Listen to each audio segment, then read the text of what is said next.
Welcome to the Digital Planning Podcast. This series is designed to educate individuals about all things digital in connection with estate planning, business planning, and estate administration. To keep up with all things digital, please subscribe at iTunes, Stitcher, Google Play, or wherever you download your podcasts. And now, Jennifer Ziegel, a partner at Kleinbart LLC, Ross Bruck, a principal of Estate Genie, and Justin Brown, a partner at Pepper Hamilton LLP, with today's topic. Welcome to the Digital Planning Podcast. I am Justin, and I'm here with Jen, one of my co-hosts for the Digital Planning Podcast. Unfortunately, Ross can't be with us today. And today we're going to do part 2 of our interview with Sharon Hartung, the author of Your Digital Undertaker, Exploring Death in the Digital Age in Canada. So from a technology perspective, what do you think that we as lawyers or professional advisors need to be most aware of in the digital planning space? I think that estate practitioners need to consider technology as a new player at the estate planning table. And with any new player, there's a time you're going to need to get introduced and get to know the new player. But the good thing about thinking about technology as a new player or a new advisor is that many of the estate planning practices and principles and collaboration that have happened before can continue to happen. It's not a separate tier of something else. In the way I illustrated that, executor might need some technical help in the way they might need help dealing with an art collection, they may need help dealing with technology now, so that we can ground ourselves in some of the principles that we've used in the past. But there's 3 pieces of advice I'd specifically give lawyers and professional advisors that I think they should consider as they introduce themselves to technology. First, I would start with the estate planning life cycle and get to know your client's digital assets a bit deeper. I have encouraged people to consider their top 3 digital assets. So ask a client in a will planning session, what are the top 3 digital assets that would be devastated if they couldn't transfer? And for some people, that is social media, and they have preferences and wishes about whether they want it shut down or memorialized. That could be decentralized cryptocurrencies. That could be loyalty points. Maybe they've been saving up for a trip or something. And I would dig into the terms of those 3 digital assets that you've discussed with your client and help the client map out a plan for transferring in advance or helping them to figure out exactly what the executor is going to need. Now, I've laid out some of this in my May STEP article called The Digital Tsunami, which is also available on my website if you want to get it and you're not a STEP member. Now, the second piece of advice, don't guess.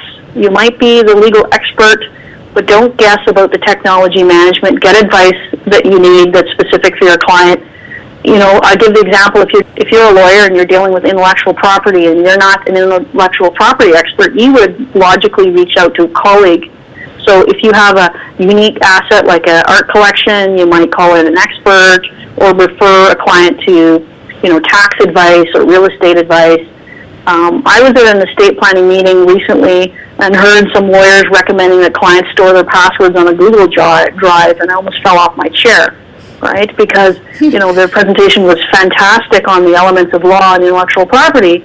That would not be the leading advice I give from an information technology perspective. Now, number 3, in the digital age, the legal community needs to spend a lot more time with the executor before the testator or willmaker dies. This, as we know, is not the norm. Probably the extent to which you talk to a client about, have they named an executor? I don't know how much time is spent talking about with the executor, with the willmaker, but I believe from a project management point of view that the executor's role has fundamentally changed in the digital age. And, you may want to apply some project management principles to the estate project, which is a project, and everybody, including the estate lawyer, needs to spend a lot more time with the executor. And the reason for this is twofold. I believe down the road there will be a liability for estate planners to be informed about the digital age and technology, and the fact that they can't just advise a client to get a will. They have to advise a client to prepare the executor through an inventory. And I believe the millennials and the Gen Xers who will become the future executors will not be quiet on social media about the fact that someone didn't tell mom and dad, aunt and uncle, or one of their loved ones that they needed to provide a lot more information than perhaps their parents had ever given them in the past. Hopefully those three are at least a starting point from a technology and project management point of view. No, those are all excellent points, and I wholeheartedly agree with them, especially your thoughts on not storing passwords on a Google Drive. Well, and I think your point also about increased liability for planners to be aware of the consequences of transferring digital assets is important for attorneys, because a lot of attorneys are not thinking about that aspect of it, right? They may not be thinking of what are my malpractice concerns if I'm not educated in this space, or not as educated as I could be in this space. Right, because we've had hundreds of years of property law and will law, etc., and we've been able to get away with not spending a lot of time with the executor. I mean, a lot of executors are surprised to find out their executor. They go to a home office and get the paper. That's transformed, and once we become aware of that, that's where the liability starts to enter, because you knew. In terms of future issues and litigation surrounding estate planners who are deficient in advising their clients on the need for this planning with digital assets, I think there's grounds now that if an estate planning attorney, is not going through those steps, that it rises to the level of malpractice, because in the United States, we all as attorneys have to follow the rules of professional conduct for attorneys, which require staying current with technology and trends that are integral to practice, and I think digital assets certainly rises to that level. Yeah, and there's another business element of this. I mean, in the information technology world, we often talk about the difference between a competitive necessity and a competitive advantage. So when a new technology comes out, it's a competitive advantage because you can use it to leapfrog the competition. And then over time, it becomes a competitive necessity because you have to do it or your competitors will do it. So, for example, you wouldn't dream of starting a new bank today without an online app. I think the same thing is going to happen to the estate industry, that financial institutions that provide financial advice or estate planning or all the professionals that work in the estate space, the millennial and Gen X generation and now Generation Z are going to demand that they become digitally savvy, that they can interact with technology, and that they're aware of the trends in this particular space. I also think it bleeds over into attorneys who are business attorneys, forming corporations, drafting governance agreements and operating agreements, especially for closely held businesses, to adequately and efficiently address digital assets of the business. Interestingly, in one of our first shows, we mentioned some of the issues surrounding the formerly largest cryptocurrency exchange in Canada, Quadringa CX, and for those of you who haven't had a chance to listen to those podcasts, Quadringa CX was running very smoothly, but then business operations came to an abrupt halt in early 2019 when word spread that Gerald Cotton, who is the owner of the company, suddenly died in India in December of 2018. And the issue with his death was that he did not leave instructions or had not undertaken proper planning to allow for the access of the personal keys which were required to access millions of client account funds. Do you have any thoughts on Quadringa CX? Certainly, obviously a sad situation, and as you point out, there's many lessons for the estate planning industry, notwithstanding business practice and regulatory oversight of this new kind of exchange. Now, the one perspective I've also looked at this is from an estate administration perspective. What lessons learned can we learn here along the lines of what we've been discussing? Now, the court, as you might know from following the newspaper articles, appointed a moderator. I think it was around the February time frame, and according to Globe and Mail, further funds disappeared when an additional $500,000 worth of cryptocurrencies were accidentally transferred into the locked, inaccessible cold wallets. So this is after his death was discovered, after people had gone to court. So this is, in effect, during a state administration, that this additional funds had been transferred into the already locked, inaccessible cold wallet.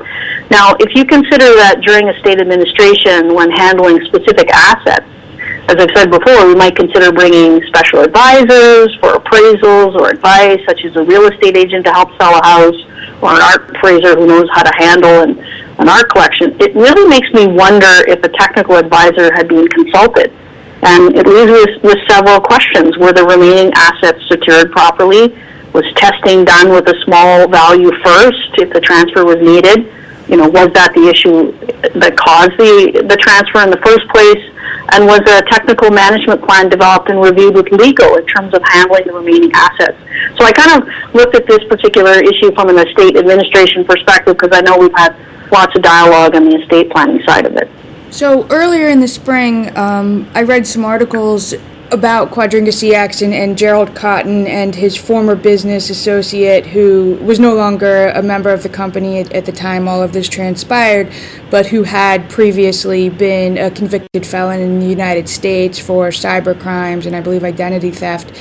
And then I haven't heard much more in terms of potential theories that Gerald Cotton is still alive. Have you heard any rumors or seen any other news articles surrounding that issue, that he did maybe do some planning, just potentially fraudulent planning? No, I haven't seen any other news articles. Certainly you can whip yourself into a conspiracy frenzy by getting on Reddit and continuing to follow the threads there. There was one interesting YouTube video I had seen of Gerald Cotton back in 2013, 2014, when people didn't really know what these decentralized cryptocurrencies were all about. And he had been asked, how should one, provide a backup or secure one's private keys? And he talked about writing it down on a piece of paper, because at the time a lot of the, Reddit dialogue was, have a backup on a piece of paper. Now that's not considered the best thing to do anymore. I'm not sure what the current prevailing advice is other than a piece of paper. So it does surprise me that if this is simply a question of the non-nefarious elements that may have transpired here, the question always I'm left with is, why didn't he communicate to his executor or his business partners about that particular backup plan? Now, your previous guest also, Bill, also covered this a little bit in his comments about the fact that, this is a bigger story. It's about the regulation of the industry. It was about the business practices. Why didn't his board, look at the business practices they had when they were considering holding all these keys with one person? So there's multiple levels to this particular story that I know it's gone quiet for now, but I am sure that we will continue to hear and see this thing unfold in the future. Yes, it's a great example of what not to do. Just out of curiosity, are you a crypto enthusiast? Do you have any cryptocurrency? Very good question.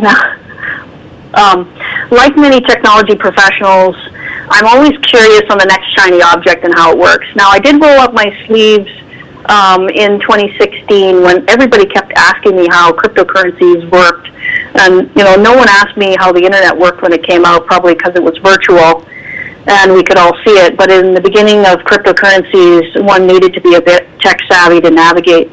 So I certainly don't consider myself an investor whatsoever. I have a financial planner for that. But I did play around with it just to try to understand how to hold private keys, how the exchanges worked. I certainly got myself spooked with dealing with a few of the exchanges in terms of, how are they truly handling my personal information and credit card information and bank account information. So, I got in it from, as many technology people do, just trying to understand it. But in my opinion, I think blockchain is the channel to watch. So Jen and I have had numerous conversations about blockchain. It remains to be seen what will happen with the unregulated cryptocurrencies. I'm not holding my breath because I only spent a few $100s to try to figure out how it worked. But I think the blockchain innovation is going to be applied to so many industries. Your guest, Bill, in the last two podcasts covered some really great examples of the users' use cases in the supply chain. Now, from a technology point of view, with any new technology solution, businesses are going to look for the opportunity to leapfrog the competition, to solve problems they couldn't solve before, to improve processes or client experiences. And I see blockchain as no different. When the internet started, did we ever imagine, Netflix or Uber or Amazon? I see endless possibilities. Wills or trust on a blockchain, assets on a blockchain, perhaps probate on a blockchain. So with endless possibilities ahead of us, what are you working on right now? What are your upcoming projects? Well, I'm into the trying to figure it all out space. So one of the projects I'm working on right now is to map out the other estate tech use cases, sort of in the same way that Shelley and I mapped out the framework for the digital asset management software. Now, when I was at IBM, we used to call it the component business model. That says what are the key business processes in an industry, and therefore where could the tech innovation be. So I'm trying to develop a framework for the estate tech space that provides context to many of the areas we'll see future tech, such as the areas of legal firm process improvement, or e-wills, or online wills, or other technology applied to death care or memorialization. That's very exciting. We're almost out of time, but do you have any final thoughts on estate administration and planning with digital assets? Well, I was going to say that one of the biggest benefits for financial institutions to consider digital assets, because financial institutions, whether they're doing financial planning or estate planning, have two equally important yet different customers. On one hand, they have the will maker, testator, and then the other hand, they have a future executor. Now, competitively, I believe financial institutions are going to have to offer some sort of pre-planning. How they will do it may be in a myriad of ways that we've seen them deal with other challenges. They might offer services in-house, they might build their own software, they might form partnerships. Now, we talked a lot about, the digital assets and the executor, but there's another interesting element of the future executor as well when you consider the largest wealth transfer we're about to undertake. If your parents or loved ones had a bank account at a particular institution, and say the executor is not a client of that institution, but they will need to engage with that institution. Now, having dealt with this in my mother's estate, it's an expensive, time-consuming process for any executor to deal with an executor, whether they're a lay person or a corporate executor. And from my point of view, there lies another opportunity for process improvement and technology to deal with that exchange as part of this, wealth transfer use case. And as I pointed out earlier, the future executor is going to be a Gen X or Millennial or Gen Z, and they won't be quiet on social media if they face challenges dealing with the financial institution as they embark on their estate administration job. Now, in terms of final comments, first of all, I want to applaud the three of you and your organizations for supporting this podcast. I think that raising awareness of this important topic is really critical for the death care and estate industries.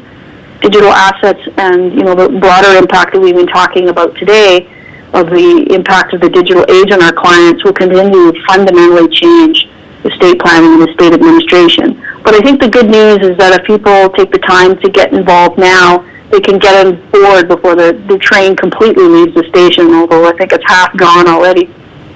And I've said this earlier, but I'd recommend that everyone joins the STEP Global Digital Asset SIG. As I pointed out, it's free and you don't need to be a STEP member to join. Well, thank you very much, Sharon. We've appreciated having you on. How can our audience members contact you? There's a couple of ways. There's my website, yourdigitalundertaker.com. On Facebook and Instagram, Your Digital Undertaker. Certainly Sharon Hartung on LinkedIn and Twitter at Undertaker Tech. Well, Sharon, thank you so much for joining us. This has been another great episode, and we really appreciate you taking the time to go over your book and your views on Your Digital Undertaker. We want to thank everybody for joining us today, and we look forward to seeing you next time on the Digital Planning Podcast. Thank you for listening to this episode of the Digital Planning Podcast, the podcast designed to educate individuals about all things digital in connection with estate planning, business planning, and estate administration. Please subscribe to this podcast and leave us a rating or review at iTunes, Stitcher, Google Play, or wherever you download your podcasts. Thanks for joining us. We'll see you next time.